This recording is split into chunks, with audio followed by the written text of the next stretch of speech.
While I was recovering from heart surgery, my daughter-in-law emptied the savings account my husband and I spent 43 years building together. I stared at the notification on my phone for a long moment, certain there had to be some mistake. The hospital room was dim except for the pale afternoon light slipping through the blinds, painting thin silver lines across the blanket covering my legs. Machines hummed softly beside me. Somewhere down the hallway, a nurse laughed quietly at something another nurse had said. Life moved on around me as if nothing had happened at all. My hands trembled slightly as I refreshed the banking app again. Savings balance: $312.14. I blinked hard. Just 2 weeks earlier, there had been over $186,000 in that account. Money my late husband Walter and I had saved one careful paycheck at a time. Money from canceled vacations, old cars we drove years longer than we should have, overtime shifts, birthdays spent at home instead of restaurants. That account wasn't just money. It was 43 years of sacrifice sitting behind a screen that suddenly looked empty. "Everything okay, Helen?" Vanessa asked from the chair near the window. My daughter-in-law crossed one perfectly manicured leg over the other and tilted her head with practiced concern. She was holding a bouquet of white lilies that filled the room with an overpowering sweetness that suddenly made me nauseous. "You look pale." I slowly lowered my phone into my lap and forced myself to look at her calmly. Vanessa always knew how to look beautiful in difficult moments. Her blonde hair fell neatly over one shoulder, her makeup soft and flawless even on a rainy Tuesday afternoon in a hospital cardiac wing. Most people saw elegance when they looked at her. I had once seen it too. "I'm just tired," I said quietly. She smiled. "Well, your doctor said your surgery went perfectly. Daniel and I were so worried about you." Daniel. My son hadn't visited once without Vanessa sitting beside him since I'd been admitted 6 days ago. Every conversation felt supervised now, carefully managed like a business meeting instead of family. The old Daniel used to call me every Sunday morning just to ask about my garden or tell me about a movie he'd seen. That version of my son had slowly disappeared after he married Vanessa 4 years earlier. At first, the changes were subtle. Missed holidays, shorter phone calls, excuses about being busy. Then came the financial questions disguised as concern. "Do you still manage your own accounts? Maybe it's safer if someone helps with passwords. You shouldn't stress yourself with paperwork at your age." At 68 years old, I suddenly became fragile in Vanessa's eyes. Not because I actually needed help, but because fragile people were easier to control. I looked back down at my phone again. The transaction history made my stomach tighten. Multiple withdrawals, wire transfers, online payments, thousands disappearing day after day, while I lay unconscious in intensive care after surgery. Whoever did this hadn't panicked. They'd taken their time. Vanessa stood and walked toward my bed slowly. "Do you need me to call the nurse?" she asked gently. Her hand rested lightly near my blanket, close enough to seem caring without actually touching me. I studied her face carefully.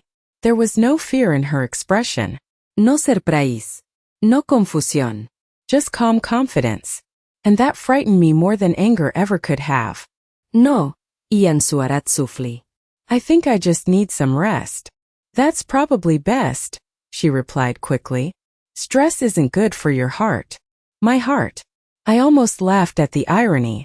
Walter used to warn me about people who smiled too perfectly. The dangerous ones never raise their voice. He once told me while fixing our old kitchen sink years ago. They make you trust them first. Back then I thought he was cynical. Walter had owned a small construction company for most of our marriage, and had spent decades dealing with dishonest clients and manipulative business partners. I preferred believing the best in people, especially family, especially my son's wife.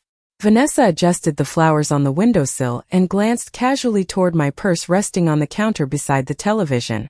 The same purse that held my wallet, my ID, and until recently a small notebook where I wrote important information because I never fully trusted computers.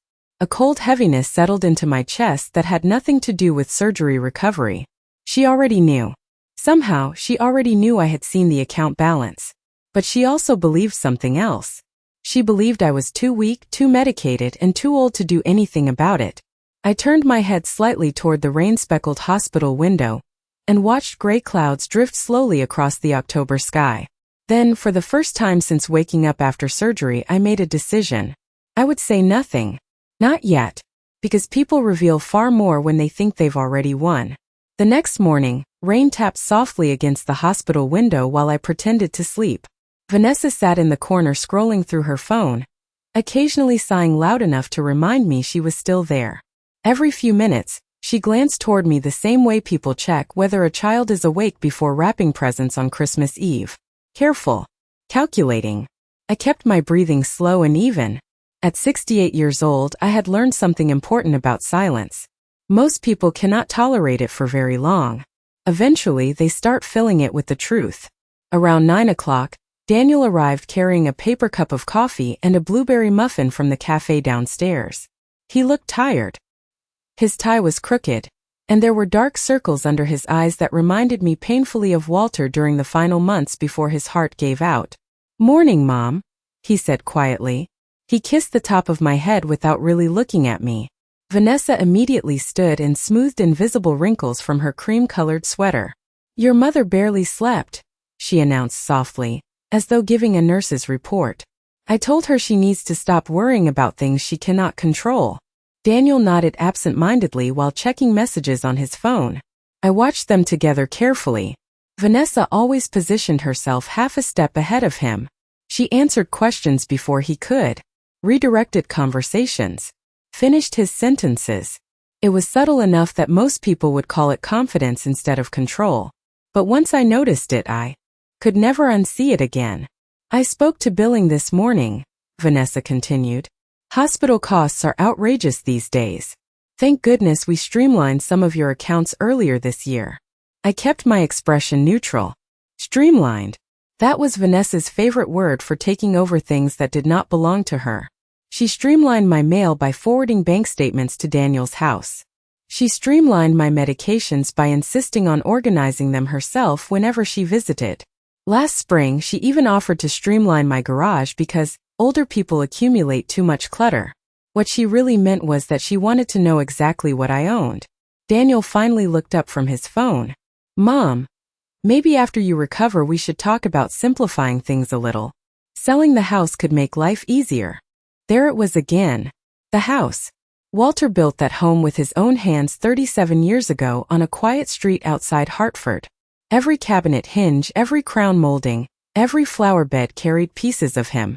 But lately, Vanessa talked about my house the way real estate agents talk about investment property. Too much upkeep. Too many stairs. The market is incredible right now. I used to think she was trying to help me. Now I wondered how long she had been planning all of this. A nurse entered to check my blood pressure, interrupting the conversation. Nurse Claire was young, maybe 30, with kind brown eyes and colorful scrub caps covered in tiny sunflowers. "Looking stronger today, Helen," she said warmly while adjusting the cuff around my arm. "Your color is better." "Thank you," I replied softly. Vanessa stepped closer immediately. "She gets overwhelmed easily," she told the nurse before I could say another word. "Stress is dangerous after surgery." Nurse Claire gave her a polite smile, but I noticed the quick glance she gave me afterward. Curious. Careful. As though she sensed something beneath the surface of our little family performance. After the nurse left, Vanessa picked up my purse from the counter. "I am going to take this home for safekeeping," she said casually. "You do not need to worry about carrying valuables around. Here." My stomach tightened, but I kept my voice calm. "Leave it." She froze for half a second, barely noticeable. Then the smile returned. "Of course," she said lightly, setting it back down. But that tiny hesitation told me more than words ever could. Vanessa was not nervous about my health. She was nervous about what I might still have access to. And for the first time since waking up in that hospital bed, I realized something else. She had expected me to stay weak much longer than this. That evening, after Daniel and Vanessa finally left the hospital, the silence in my room felt different. Lighter somehow. I could hear the steady beep of the monitor beside my bed, and the distant rattle of a cart rolling down the hallway. Outside, the rain had stopped, leaving streaks of water on the window that reflected the city lights below like blurred gold ribbons. I picked up my phone again and studied the transaction history more carefully. The withdrawals had started 3 days after my surgery. $5,000 here. 12,000 there. Then larger transfers. 20,000. 30,000. Each one spaced out carefully enough to avoid triggering automatic fraud alerts. Whoever did this understood banking systems better than most people my age ever would. Vanessa had worked briefly at a mortgage office before marrying Daniel. I remembered how proud she used to sound explaining interest rates and investment portfolios during family dinners, usually while correcting someone else at the table. Back then I admired her confidence. Now I wondered if she had been studying my finances the same way some people study blueprints before breaking into a house. A soft knock interrupted my thoughts. Margaret Ellis stepped quietly into the room carrying a tan raincoat folded over one arm. The sight of her nearly brought tears to my eyes, though I kept my composure. Margaret had managed our accounts at Hartford Community Bank for almost 20 years. She had attended Walter's funeral, sent me handwritten Christmas cards every December. In many ways, she knew the shape of my life almost as well as family did. I came after my shift ended, she said softly, pulling a chair beside my bed. I did not want to discuss this over the phone. My chest tightened. Margaret was not the kind of woman who dramatized things. If she looked worried, there was reason. I lowered my voice. How bad is it? She hesitated before opening a leather folder on her lap. Helen, some of these transfers were authorized online using your credentials. Passwords. Security questions. Electronic signatures. I stirrte her silently. But, she continued carefully, the timing is what concerned me. Several transactions happened while you were still listed as sedated in intensive care. A cold heaviness settled over me again. Not shock this time. Confirmation.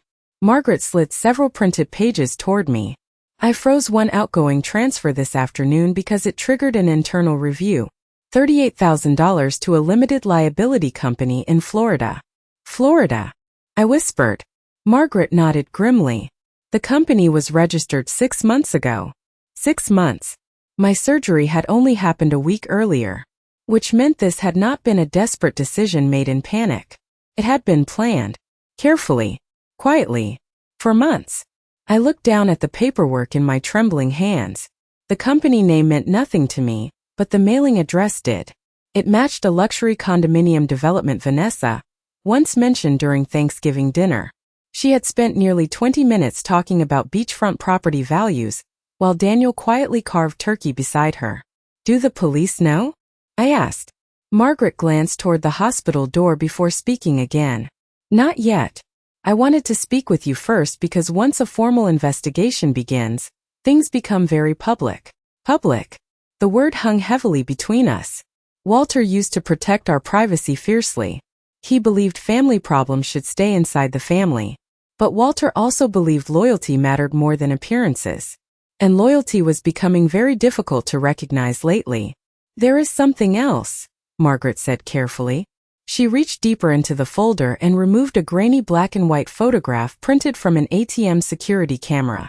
The timestamp showed 2 days earlier. My pulse slowed. Strangely, instead of quickening. Some part of me already knew what I was about to see. Vanessa stood at the machine wearing oversized sunglasses and a camel-colored coat I recognized immediately because she wore it every fall. In her hand was my debit card. I stared at the image for a very long time. Then I handed it back calmly. Margaret watched me closely. Helen, she said gently, you do not seem surprised. I turned my eyes toward the dark hospital window again. No, Ian suarat quietly. I think I stopped being surprised a long time ago. Margaret left a little after 10 that night, and I barely slept afterward. Every time I closed my eyes, I saw Vanessa standing at that ATM machine wearing my favorite camel-colored coat, as casually as if she were grocery shopping instead of dismantling my future one withdrawal at a time. Around 2 in the morning, Nurse Claire brought me warm tea in a paper cup decorated with tiny blue flowers. Cannot sleep? She asked gently while checking my monitors. I forced a small smile. Too much thinking. She nodded knowingly. Hospitals are good for that. After she left, I sat alone in the dim room listening to the sound of rainwater dripping from the roof outside my window. It was strange how betrayal changed old memories. Moments that once felt harmless suddenly rearranged themselves into warning signs I should have recognized years earlier. I remembered the Christmas after Walter died when Vanessa insisted on helping organize our financial paperwork. "You should not handle all this stress alone," she had said softly while sitting beside me at the dining room table. At the time, grief had hollowed me out so completely that her attention felt comforting. She brought folders, color-coded labels, sticky notes. Daniel kept calling her a lifesaver. I remember feeling grateful. Looking back now, I realized she had not been helping me understand my finances. She had been studying them. Another memory surfaced quietly behind it. Last summer during a family barbecue, Vanessa spent nearly an hour asking questions about my retirement account while refilling lemonade glasses for guests. She smiled the entire time, making the conversation sound casual. "Do banks still require signatures in person? Do you use online banking often? What happens to accounts if someone becomes seriously ill?" I answered every question without suspicion because mothers are trained to trust the people their children bring home. Especially after becoming widows. People treat widows differently in America. Softer. Slower. Like fragile antique furniture that might collapse if handled too roughly. I hated that feeling, but I also grew used to it after Walter died. At church, strangers offered to carry groceries I could easily manage myself. Salesmen explained simple contracts as though I were confused by numbers. Even Daniel started double-checking whether I remembered appointments. Vanessa simply learned how to use that perception better than everyone else. The next afternoon, my cardiologist approved short walks through the recovery wing. Vanessa arrived almost immediately after hearing the news, carrying a designer tote bag and wearing oversized sunglasses despite the cloudy weather outside. "Look at you," she said brightly as she helped adjust my robe. "Already getting stronger."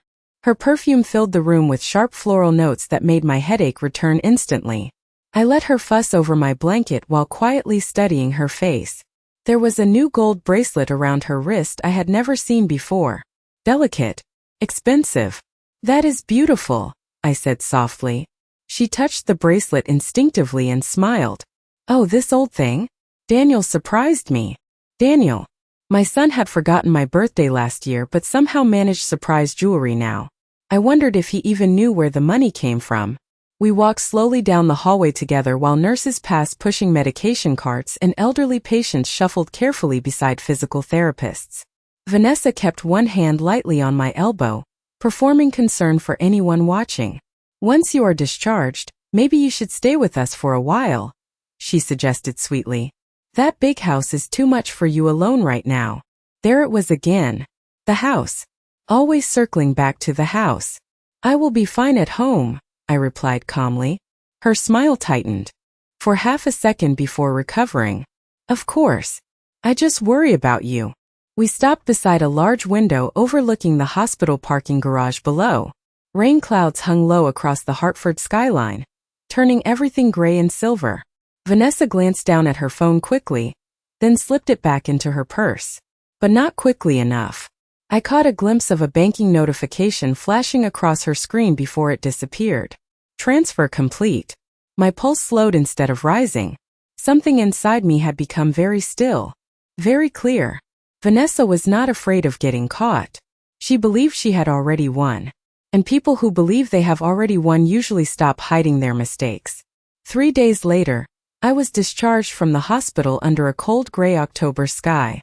Daniel pulled the car carefully to the curb while Vanessa fussed over my overnight bag and reminded me twice to watch my step. To anyone passing by, we looked like a devoted family helping an elderly woman return home after surgery. I almost admired how convincing she could be. The drive back to Hartford felt strangely quiet.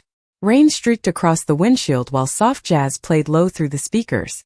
Daniel kept both hands tight on the steering wheel, staring straight ahead as if concentration alone could keep difficult conversations away. Vanessa, meanwhile, talked constantly. She filled every silence before it had a chance to breathe. "I stocked your refrigerator yesterday.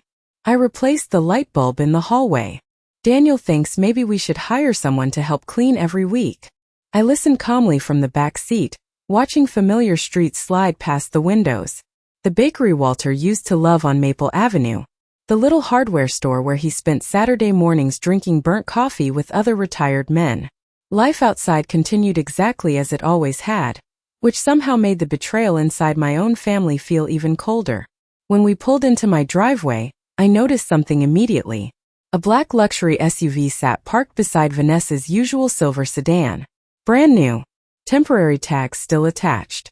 Vanessa followed my eyes and smiled quickly. "Oh, Daniel upgraded my car while you were in surgery," she said lightly.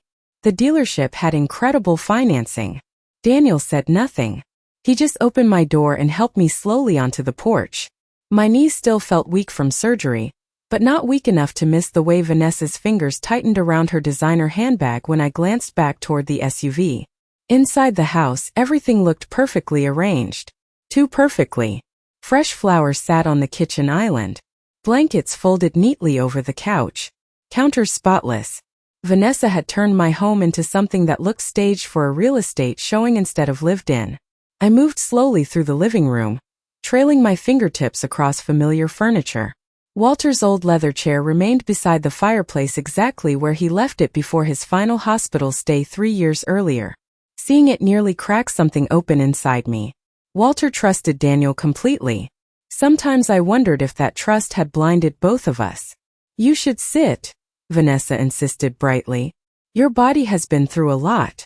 I lowered myself carefully into the sofa while Daniel disappeared upstairs carrying my suitcase. Vanessa remained standing near the kitchen counter watching me with careful attention.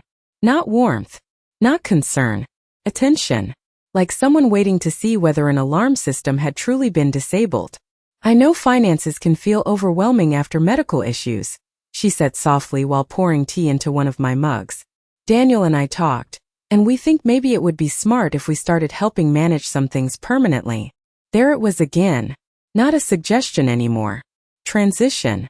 A handoff. She carried the tea toward me, smiling gently enough to fool almost anyone. "You should focus on healing, Helen." I accepted the cup with steady hands. "You are very thoughtful," I said quietly. Her smile widened slightly. She thought I was surrendering. Upstairs, I heard Daniel opening dresser drawers in my bedroom. A few seconds later came the unmistakable sound of my filing cabinet sliding open. Vanessa heard it too but did not react, which meant she already knew exactly what he was looking for. Something cold settled into place inside me then. Not panic. Not grief. Clarity. Walter used to say that betrayal rarely arrives all at once. It arrives in layers. A missed phone call. A changed password.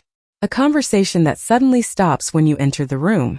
By the time the truth fully reveals itself, the betrayal has usually been happening for much longer than you ever imagined. Vanessa sat gracefully across from me, crossing her legs while sunlight faded slowly through the kitchen windows behind her. "We only want what is best for you," she said softly. I looked directly into her eyes for the first time since leaving the hospital. "I know," I answered calmly. And for the first time since this nightmare began, I realized something important. Vanessa had spent years learning exactly how to deceive my family. But she had never once learned how patient I could become when someone threatened the life Walter and I built together. For the next week, I played the role Vanessa expected from me perfectly. I moved slowly through the house. I pretended to become tired after small tasks. Sometimes I repeated questions I already knew the answers to just to watch the confidence grow in her eyes. It was remarkable how quickly people reveal themselves when they think you are no longer paying attention. Daniel returned to work 2 days after bringing me home, leaving Vanessa alone with me most afternoons. She took over my kitchen completely, reorganizing cabinets without asking and replacing groceries with expensive organic brands I never bought myself. Every change carried the same quiet message. This house no longer belongs entirely to you. One Thursday afternoon, I sat in the sunroom wrapped in a light cardigan while Vanessa spoke on the phone in the kitchen. She must have assumed I could not hear her over the dishwasher running. "No, the transfer cleared yesterday," she whispered sharply. "I told you I am handling it." A pause. Then softer. "Once the property sells, everything changes." Property. Not house. Property. Investors use words like that. Strangers use words like that. I kept my eyes fixed calmly on the backyard while autumn leaves drifted across Walter's old garden in slow spirals of gold and red. Inside the kitchen, Vanessa lowered her voice further, but I still caught fragments. "Trust documents." Timing. Before winter. My pulse remained steady. That surprised even me. Maybe betrayal eventually reaches a point where anger becomes too small for it. That evening, after Vanessa left for what she called a Pilates dinner event, I walked carefully upstairs to my bedroom and locked the door for the first time in years. The house felt strangely unfamiliar now, as though invisible fingerprints covered everything. I opened the bottom drawer of Walter's old oak dresser and reached behind a stack of winter sweaters until my fingers touched cold metal. The small lockbox clicked softly when I opened it. Inside sat several folders Walter prepared shortly before his death. Insurance policies, property records, copies of trust documents. Walter believed in backups for everything. People become unpredictable around money, he used to tell me. At the time I thought he meant business clients. Now I realized he may have meant family too. I spread the papers carefully across the bed beneath the warm glow of the bedside lamp. Most of the documents remained untouched exactly as Walter left them, but one folder immediately caught my attention. The trust paperwork had been moved slightly out of alignment. Teeny detail. Most people would never notice. But Walter lined up every paper edge perfectly because he hated disorder. Someone else had gone through these files recently. Someone searching for something specific. I sat very still for a moment, staring at the folder while rain tapped lightly against the bedroom windows. Then I noticed another detail. A page near the back contained faint impressions from a missing sheet once clipped behind it. I carefully lifted the paper toward the lamp. Partial account numbers. A routing code. Notes written in Vanessa's looping handwriting. My chest tightened slowly. She had been preparing this long before my surgery. Maybe even before Walter died. A soft vibration interrupted my thoughts. My phone lit up across the bedspread. Margaret Ellis. I answered quietly. I found something else, she said without greeting. Helen. Someone attempted to access your secondary trust account yesterday morning. I closed my eyes briefly. Vanessa did not know that Walter created a separate protected account years earlier after a former business partner tried to sue him unfairly. Only 3 people knew about it. Walter, myself, and Howard Levin, our family attorney. Was anything taken? I asked calmly. No, Margaret replied. The authentication failed. I looked down again at the paper spread across my bed, then toward the closed bedroom door downstairs where Vanessa's expensive candles filled my house with artificial vanilla perfume every evening. She had not just stolen money. She had been searching for every remaining piece of security Walter left behind for me. And suddenly I understood something clearly for the first time. Vanessa was running out of patience, which meant she was about to start making mistakes. 2 nights later, Vanessa announced she was hosting a small family dinner to celebrate my recovery. She said it loudly while unloading grocery bags onto the kitchen counter, making sure Daniel could hear every word from the living room. Your mother needs positive energy around her, she declared with a bright smile. Recovery is emotional at her age. At her age. I noticed how often she used those words now, as though growing older automatically erased a person's intelligence. Daniel looked relieved by the idea of a peaceful evening. He always looked relieved whenever Vanessa created distractions. That Friday, the house smelled like rosemary chicken and expensive candles long before sunset. Vanessa transformed the dining room into something straight from a lifestyle magazine. Linen napkins folded perfectly. Crystal wine glasses reflecting the warm chandelier light. Fresh eucalyptus arranged along the center of the table. To anyone outside our family, it would have looked elegant and loving. But I had started noticing the details beneath appearances. Vanessa only created beauty when she wanted control. I dressed slowly upstairs in the navy blue sweater Walter once said brought out my eyes. Looking at myself in the mirror, I barely recognized the woman staring back at me. Not because I looked older after surgery, but because something inside me had hardened quietly over the past 2 weeks. Grief had once made me fragile after Walter died. Betrayal was doing the opposite. Downstairs, guests began arriving just after 6. Daniel's younger sister Rebecca came carrying a pumpkin pie from a local bakery, followed by her husband Mark. Vanessa greeted everyone warmly, touching arms lightly, laughing softly, playing the perfect hostess. Watching her was like watching an actress who had rehearsed every movement carefully. Helen looks wonderful tonight, Rebecca said kindly as I entered the dining room. Vanessa immediately stepped closer beside me. She is getting stronger every day, she answered before I could speak. Although I still worry about her managing alone. There it was again. The performance. Always planting small seeds. Too old. Too weak. Too forgetful. I sat quietly through dinner while conversations drifted around the table. Work promotions. Rising interest rates. Holiday travel plans. Vanessa kept refilling wine glasses while occasionally steering the conversation toward housing markets and retirement communities. Some of those luxury senior communities are incredible now, she said casually while slicing chicken. Private chefs. Medical staff. No maintenance stress.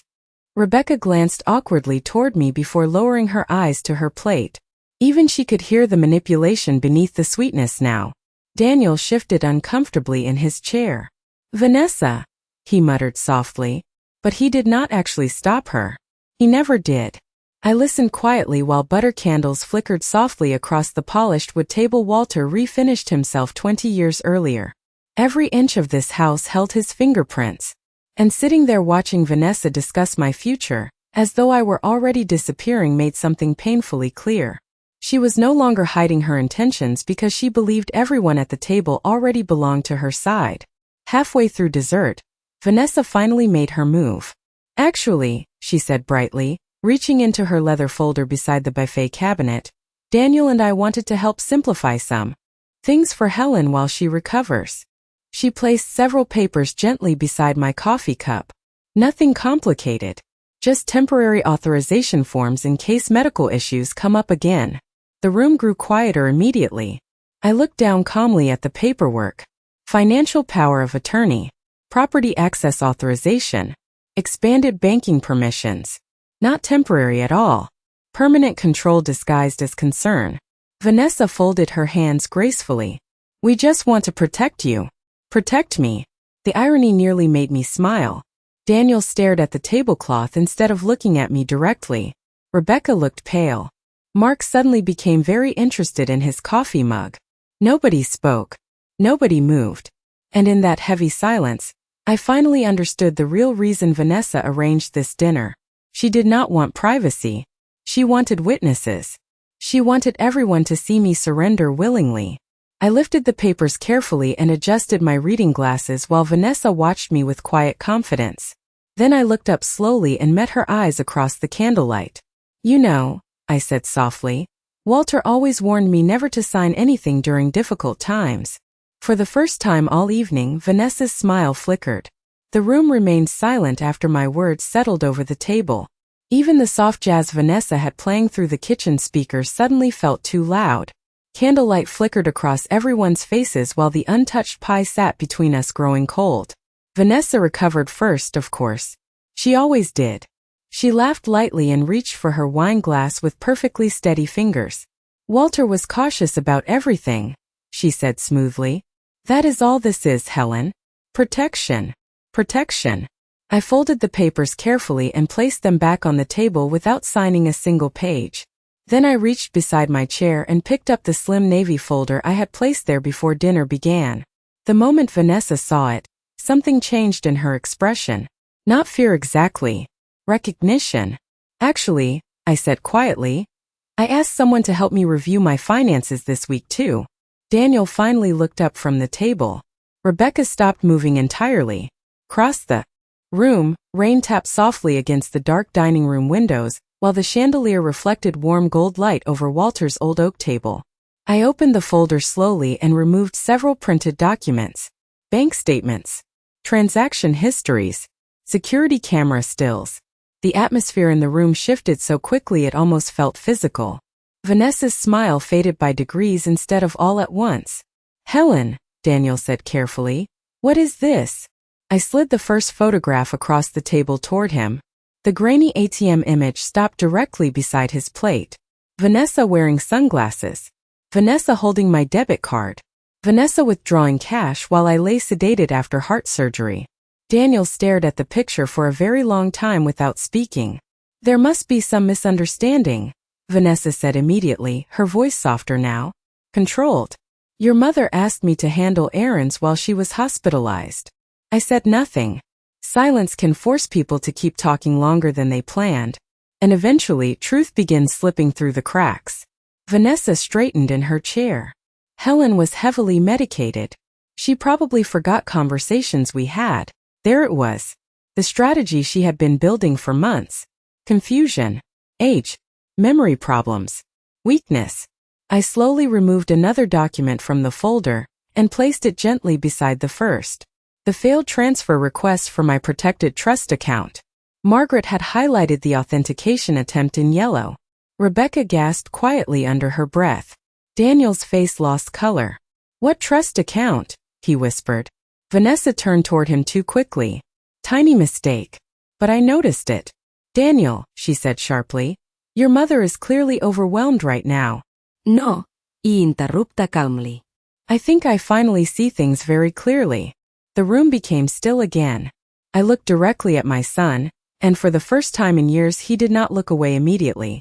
Your father created that trust after someone tried to cheat him in business, I said softly. He wanted to make sure I would always be safe.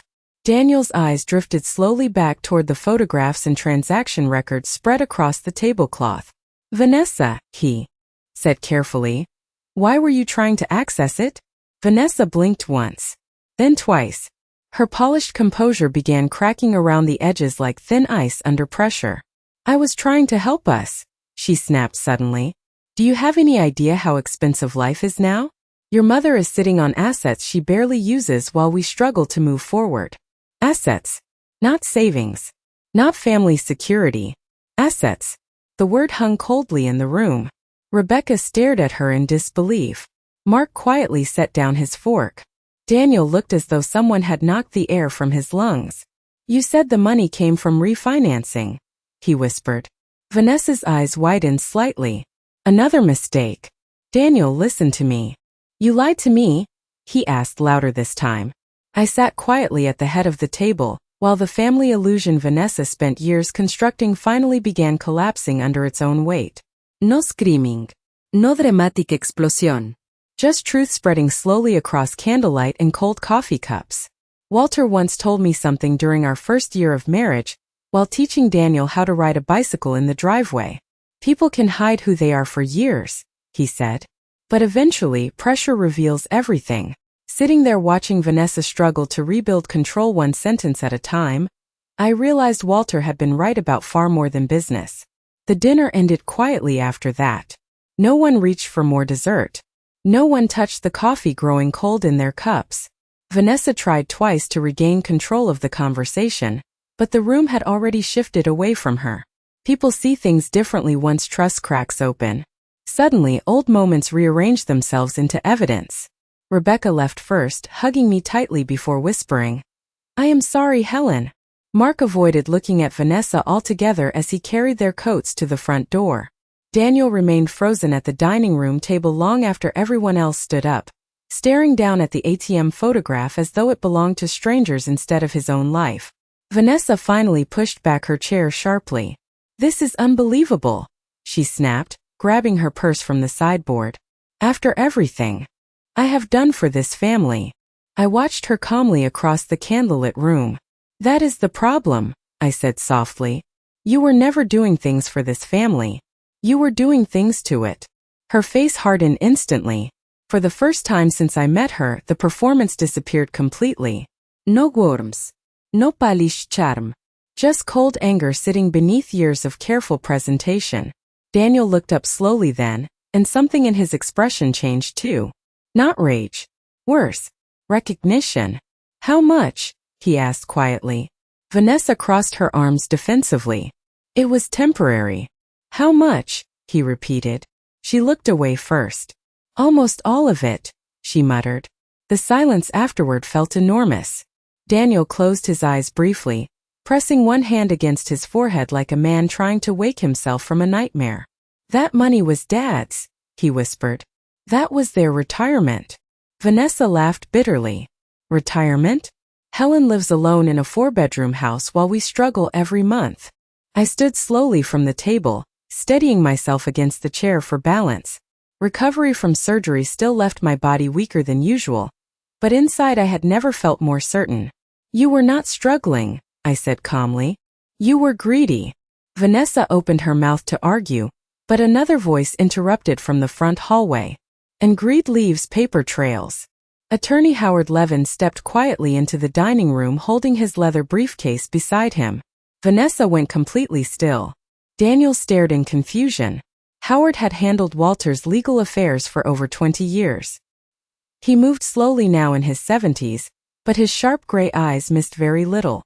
I asked Howard to come tonight, I explained softly. Just in case. Howard placed several documents neatly beside my folder on the table. Civil fraud filings, bank investigation notices, formal recovery demands. Vanessa's face lost color page by page. You cannot be serious, she whispered. Howard adjusted his glasses calmly. Mrs. Whitmore, unauthorized financial transfers during a medical incapacitation period are taken very seriously under Connecticut law. Daniel looked physically ill. Vanessa grabbed her handbag tighter. So that is it, she snapped toward him. You are just going to sit there?